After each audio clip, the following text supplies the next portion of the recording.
Chicos, continuando con nuestra jornada de salud, a continuación vamos a tener una ponencia igualmente muy interesante. Adelante, doctor Juan Manuel, bienvenido nuevamente. Gracias. Hola, buenos días, Raquel, buenos días a todos. Muchas gracias por Buen la día. invitación. ¿Qué tal, doctor? Este, Voy a compartir mi pantalla, me avisan si se ve, por favor. Ahí estamos. Muchas gracias por la invitación a la Universidad Autónoma del Estado de México, a todos los organizadores. Bueno, ya me presentaron. Soy Juan Manuel Cortés, eh, portavoz de la Academia Mexicana de Medicina Dental de Sueño. Y vamos a hablar un poco de apnea de sueño, las comorbilidades y el riesgo de COVID. La secuencia de la plática, vamos a hablar de generalidades del sueño y vamos a enlazarlo directamente con un trastorno que todos conocemos, que es el ronquido, y cómo se relaciona con los trastornos respiratorios de sueño, así como con las comorbilidades principales que nos van a llevar a esta enfermedad que a todos nos atañe actualmente, que es el COVID, y vamos a concluir la plática. Entonces, bueno, para conocer un poco la importancia del sueño, debemos de saber que es un estado reversible de inactividad biológicamente importante y que está asociado con las funciones de reconstrucción de las reservas de energía del cerebro. En este proceso se facilita la plasticidad sináptica, también promueve así la memoria, el aprendizaje y además brinda una oportunidad para la eliminación de los desechos neurales. Para que esto ocurra debe de existir una homeostasis o un equilibrio entre todos los sistemas y fundamentalmente en el sistema respiratorio. Por aquí se trabó un poquito, perdón, el video. Pero bueno, vámonos a la siguiente. Les decía que, bueno, tiene que haber un equilibrio entre todos los sistemas, principalmente el respiratorio, y esto nos va a llevar al ronquido, ¿no? El ronquido, que todos sabemos que es un molesto ruido, va a surgir como consecuencia de la vibración de los tejidos blandos de la orofaringe, asociado al paso de aire por una vía aérea estrecha o estenosada, una vía aérea superior estrecha o estenosada. Los componentes anatómicos de la vía aérea superior, que nosotros conocemos particularmente como la base de la lengua y el paladar blando, sumados a la pérdida de tono muscular durante el sueño, van a ser los responsables de la presencia del ronquido, que generalmente pues no se le toma importancia o incluso se minimiza a través del humor. Estamos ahí comparando el ruido de una motocicleta con el ruido de un ronquido, y pues se estima que los decibeles van desde 70 hasta 100 decibeles o más, ¿no? Entonces les decía que pues nosotros lo tomamos de manera chusca generalmente, pero en realidad es más que un ruido el ronquido, ¿no? Es el primer signo de alarma de la apnea obstructiva de sueño, la cual es una enfermedad caracterizada por pausas respiratorias durante el sueño. En estas imágenes que ven en estos videos, estos pacientes dejan de respirar por más de 10 segundos y hay apneas que duran hasta 60, 70 segundos, ¿no? Entonces, es crucial el diagnóstico precoz para que los pacientes comprendan la gravedad, y de eso vamos a hablar un poco ahora. Los odontólogos ya jugamos un papel importante en el diagnóstico y en el tratamiento de estos trastornos, ¿no? Además de que genera serias alteraciones a nivel sistémico y un mayor gasto en la sanidad pública, según la evidencia científica. Como pueden ver, pues puede suceder en cualquier etapa, ¿no? En cualquier edad, en niños, adultos, en bebés incluso, y en los adultos mayores, ¿no? De diferentes características clínicas. Eh, Algunos factores como los que vemos en la pantalla, que vamos a nombrar, que son las amígdalas hipertróficas o agrandadas, la posición al dormir, generalmente supino o boca arriba, algunos factores genéticos y algunos factores exógenos como el alcohol y el tabaco van a alterar la estabilidad de la vía aérea, ¿no? La obesidad, que la marqué en rojo, pues per se es un factor de riesgo para padecer apnea del sueño, pero además combina otros factores, incluida la mecánica respiratoria deteriorada, la presencia de otras comorbilidades, respuestas inflamatorias inapropiadas, en parte debido a los depósitos de grasa, ¿no? Además tiene relación con una alteración en el factor de saciedad, estoy hablando del apetito, y los pacientes generalmente van a presentar este apetito, pero de grasas saturadas y carbohidratos, ¿no? La relación parece ser además bidireccional. En cuanto a la epidemiología en México, Pues los estudios nos dicen que estiman la prevalencia de dichos trastornos, incluyendo al ronquido, entre un 5 y un 10% en la población adulta en general, asignando un 4 al 6% al género masculino y un 2 al 4 al género femenino, donde además lo relacionan con el índice de masa corporal, ¿no? La última encuesta nacional de salud y nutrición, publicada en 2016, nos habla de que hay hasta un 80% de subdiagnóstico de la enfermedad. Esto es, ni los pacientes se están tratando, ni los médicos o los odontólogos en este caso estamos encauzando que estos pacientes se traten, ¿no? Por el desconocimiento de la enfermedad. Una de las consecuencias y el principal síntoma del trastorno es la somnolencia excesiva diurna, la cual es la segunda causa de accidentes vehiculares después del alcohol en México y puede provocar consecuencias graves a nivel sistémico, cardiovasculares, cognitivas, principalmente bajo rendimiento laboral, físico, sexual, académico, con un amplio listado de signos y síntomas diurnos y nocturnos, ¿no? Y se relaciona con dos entidades en donde vamos a centrar nuestra atención hoy, la diabetes y la hipertensión arterial. Aquí vemos esta tabla de comorbilidades donde también nos resaltan a la obesidad y de hecho, pues los odontólogos, los médicos generales estamos obligados a tener este filtro en este tipo de pacientes para identificarlos como sospechosos de apnea del sueño, ¿no? Hay una alta incidencia de estos pacientes con antecedentes heredofamiliares en nuestra consulta de rutina y nosotros podemos ser el filtro para detectar esta enfermedad y para encauzarlos, ¿no? Estoy hablando de antecedentes heredofamiliares de diabetes e hipertensión, como lo vemos en esta tabla. Ya per se, la apnea obstructiva de sueño representa un riesgo de muerte relacionado con los factores antes mencionados y a su vez con el índice de masa corporal, que los estamos aquí marcando en rojo, con la hipertensión y con la diabetes, ¿no?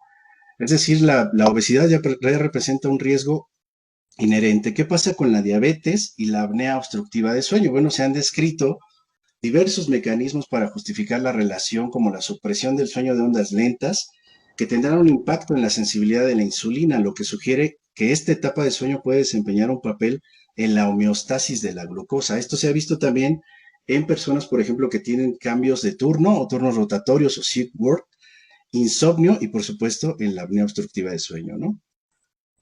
La prevalencia de este trastorno en los estadounidenses de mediana edad es de 34% en los hombres y 17% en las mujeres, mientras que la prevalencia de apnea moderada a grave es del 13% en hombres, 6% en las mujeres, pero esta prevalencia va aumentando con los años. En las últimas 2 décadas se ha visto que ha aumentado probablemente debido al mismo aumento de la edad y del índice de masa corporal, ¿no? En este estudio, los autores encontraron un historial médico de hipertensión del 77.2% en una muestra de 1.317 pacientes. Sin profundizar mucho en la fisiopatología, se ha descrito que la apnea obstructiva del sueño también produce alteraciones derivadas de la fragmentación del sueño, la hipoxia intermitente, así como la desalineación circadiana, pues va a tener un impacto en el desarrollo de la hipertensión. En este esquema siguiente, pues nos muestra varios mecanismos desde la parte superior, donde nos resaltan a la obesidad, algunos mecanismos fisiopatológicos que intervienen como la apnea obstructiva de sueño, incluyendo la actividad elevada del sistema nervioso simpático, la actividad del sistema renina-angiotensina, que está relacionado directamente ya con los receptores ahora del COVID y que desembocarán en hipertensión y enfermedad cardiovascular, ¿no? En este estudio, por ejemplo, nos dicen que en una corte de 6.132 pacientes hay una prevalencia de hipertensión del 59% para apnea de sueño leve, el 62% para moderada y el 67% para apnea grave. Habría que profundizar un poco en lo que pasa con la aterosclerosis y la enfermedad cardiovascular, pero bueno, esos son datos bastante interesantes. Luego, la Federación Internacional de Diabetes nos dice que la mitad de todas las personas con diabetes mellitus en todo el mundo ignoran su condición, lo cual es otro agravante del problema, ¿no? En estos pacientes, la prevalencia, por ejemplo, COVID, diabetes e hipertensión, vamos a ver en esta tabla, la prevalencia media de diabetes preexistente alcanza hasta el 21%, y este artículo fue publicado, bueno, más bien estos datos son hasta el 30 de abril de este año, ¿no? Entonces la cifra es más de 3 veces mayor que la prevalencia del 6% encontrada en la población adulta en general. lo que nos habla de lo que nos dice la Federación de Diabetes, ¿no? La gente ignora que tiene diabetes. Y la hipertensión como comorbilidad preexistente en pacientes de COVID se encuentra en el segundo lugar de la tabla con un 38.5% y en primer lugar a la enfermedad cardiovascular. Entonces, ¿es la diabetes un factor de riesgo para desarrollar formas graves de COVID-19? Pues bueno, en cuanto a las infecciones virales, un estudio reciente mostró que la diabetes fue un factor de riesgo para desarrollar neumonía grave y crítica debido a influenza. También se ha visto resultados similares en las epidemias de SARS-CoV-1 y MERS. Y bueno, pues han demostrado que los pacientes diabéticos en general con comorbilidades como la hipertensión, enfermedad cardiovascular y obesidad tienen un mayor riesgo de desarrollar formas graves y fatales de la neumonía por coronavirus. Es decir, son grupos muy vulnerables, ¿no? Aquí vemos todos los decesos, ¿no? Los pacientes críticos. En cuanto a diabetes y COVID, bueno, se ha descrito estas formas graves y críticas que son más frecuentes en pacientes de edad avanzada, mayores de 60 años, esto en una primera etapa de la pandemia. Ahora, con algunos amigos que están en hospitales COVID, neumólogos en México, nos platican que la población ya es joven, ¿no? Ya no es una población tan añeja. Entonces, bueno, pues se presentaban con una o más enfermedades crónicas subyacentes y además la diabetes y la hipertensión son comorbilidades notificadas con más frecuencia. En este estudio hay una prevalencia superior al 50% en los Estados Unidos de pacientes ingresados en unidad de cuidados intensivos por una forma crítica. ¿Qué pasa con la mortalidad en los diabéticos? Según los datos chinos, en más de 70,000 casos, la mortalidad global relacionada con COVID-19 fue del 2 al 3%, frente a un 7.3% en los pacientes diabéticos. Además, la prevalencia de diabetes alcanzó del 20 al 30% en los no supervivientes o sobrevivientes, y es una cifra hasta 3 veces superior a la de los pacientes que sí sobreviven, ¿no? En conclusión, estos estudios confirman la gravedad del pronóstico en infección por COVID en personas con diabetes, ya que el 20.3% de la población requirió intubación para ventilación mecánica y la tasa de mortalidad fue del 10.6 solamente 7 días después de la admisión a la unidad de cuidados intensivos. ¿Qué pasa en México? Tenemos estos datos publicados en la Gaceta UNAM en mayo de 2019 de la prevalencia estimada en la hipertensión en México, y en los hombres es del 24.9 y en mujeres del 26.1, lo que equivale a 30 millones de mexicanos, ¿no? Que corresponden al diagnóstico de hipertensión. Aquí tenemos la prevalencia de diabetes publicada desde el 2012, luego pasa a 2016, realizada por la Encuesta Nacional de Salud y Nutrición, en donde nos dicen que el 9.67% del género femenino tiene prevalencia a diabetes, el 8.6% del género masculino en 2012 y 10.3 y 8.4 en 2016 respectivamente, ¿no? Pero lo correlaciona con la prevalencia de sobrepeso y obesidad en adultos que vemos en la parte derecha de la pantalla, y nos dicen que el 90% de casos de diabetes mellitus se relacionan con sobrepeso y obesidad. Eso no es novedad, ¿no? Aquí están las principales causas de mortalidad en México, por la encuesta del INEGI también del 2016. En el número 1 tenemos a las enfermedades cardíacas y en el número 2 a la diabetes. En cuanto al tratamiento, bueno, la terapia de primera línea hasta hace un tiempo, particularmente desde que empezó la pandemia, para la apnea obstructiva de sueño es la presión positiva continua de las vías aéreas respiratorias. Se han encontrado hallazgos de cierta mejoría en la sensibilidad a la insulina. Algunos estudios han demostrado tener un impacto en el control glucémico y en la regulación de la tensión arterial. Se disminuyen los eventos de taquicardia nocturnos derivados de la apnea, pero sin embargo, como ven en la diapositiva, el poco apego es uno de los principales problemas, aunado a la aerolización que genera, ¿no? A la difusión de los aerosolos que genera este tratamiento durante esta pandemia. Por lo tanto, son importantes las formas de reducir la diseminación viral de los dispositivos para las vías respiratorias. Entonces, se están utilizando filtros bacterianos y virales diseñados para atrapar partículas, así como algunas recomendaciones, como lo dice la Sociedad Española de Neumología y Cirugía Torácica, como que si el paciente vive solo o no comparte con nadie el dormitorio, puede usar el CPAP durante la infección, o convalecencia, como lo hace habitualmente. En el caso de compartir el domicilio con otras personas, se aconseja ventilar adecuadamente el dormitorio y extremar al máximo las medidas de higiene del equipo, lavándolo a diario. La mascarilla hay que también tener una higiene muy estricta, el tubo con agua y jabón, una solución desinfectante, etcétera, ¿no?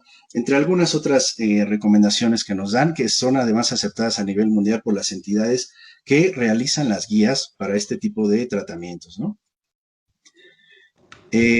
Otro tratamiento son los dispositivos de avance mandibular que recientemente, al inicio de la pandemia, la Academia Americana de Medicina Dental de Sueño sugiere utilizar como tratamiento de primera línea, ya que pues son dispositivos orales que protruyen la mandíbula ampliando las dimensiones de la vía aérea superior, disminuyendo los eventos apnéicos y evitando esta aerolización de la que les estoy platicando, ¿no? Bueno, como conclusión, debemos de considerar que los factores de riesgo comunes y las comorbilidades de la apnea obstructiva son compartidas con aquellas personas que tienen COVID. Los pacientes con apnea obstructiva de sueño pueden tener un mayor riesgo de muerte por COVID, eso nos dice la evidencia científica, y el manejo y el tratamiento de los pacientes existentes necesita ser cambiado, posiblemente usando más la telemedicina, ¿no? Como lo que estábamos viendo en el video anterior. En el futuro, pues los centros de sueño, las clínicas de sueño, podrán necesitar establecer nuevas formas de diagnosticar a los pacientes con apnea, utilizando procedimientos de descontaminación de sólidos para equipos reutilizables o kits de estudios de sueño desechables en este caso, ¿no? La apnea de sueño es totalmente tratable en los adultos, pero lo mejor es que la evidencia científica sustenta que intervenir en edades tempranas puede disminuir la incidencia de la enfermedad en la edad adulta. Estoy hablando de los tratamientos que realizamos los odontólogos en niños, ¿no? En edades tempranas. Y esto se logra con una formación en medicina de sueño. La Academia Mexicana de Medicina Dental de Sueño tiene una oferta académica muy extensa para odontólogos y además tiene una colaboración especial con la Universidad Autónoma del Estado de México para ofrecer beneficios a toda la comunidad odontológica que quiera desarrollarse en este campo con un enfoque multidisciplinario. Pues entonces los invitamos y doy de nuevo las gracias a la universidad. Espero no haberme ido muy rápido. Y muchas gracias a todos los Fue muy organizadores. Voy a claro. dejar mis contactos por cualquier situación.